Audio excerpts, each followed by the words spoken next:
сейчас дай свободу, как бы, и мы готовы. Так, салям, дуслар. Они это прекрасно понимают, но они Вот понимают, решил в что этот момент вам если заснять, дать свободу, чтобы не быть нужно дать свободу многословным, Башкортостану и Татарстану, а соответственно рядом уже там есть постоянно, и Чувашия, чтобы и мне Мордовия, и Удмуртия, этот я и забываю просто всегда, Россия когда раскалывается начинаю я пополам говорить о вдоль нем. Вот как раз уральских он гор. сейчас заговорил Все, об что этом, давайте находится за уральскими послушаем.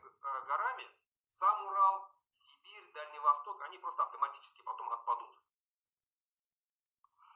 А что вы имеете в виду, говоря подбрюшье Россия? Что вы в это вкладываете? Подбрюшье это значит, когда наши территории, они вот прям вклиниваются очень глубоко вот в тело так называемой сегодняшней России.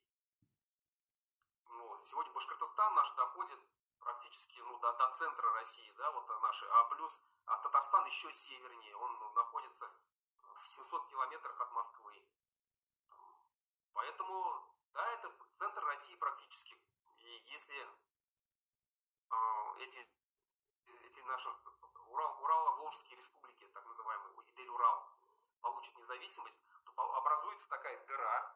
Если мы представим, что все остальные регионы остались в составе, то образуется такая дыра, которая будет, либо надо будет там договариваться с нами, как-то объезжать или что-то, выстраивать с нами какие-то отношения. Поэтому они, конечно же, этого не хотят и будут, я думаю, что вплоть будут готовы вести войска для того, чтобы нас попытаться оставить. Потому что это уже было, и когда в 91 году Татарстан объявлял свою независимость, танки стояли практически на границах с Татарстаном. Это уже было.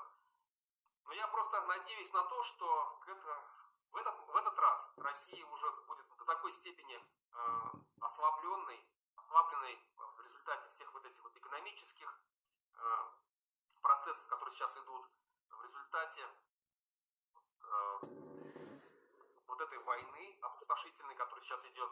Так, давайте я вкратце до 3 минут скажу. Короче, вот этот момент, но это потом мы будем говорить об этом. Я уже 1000 раз говорил об этом.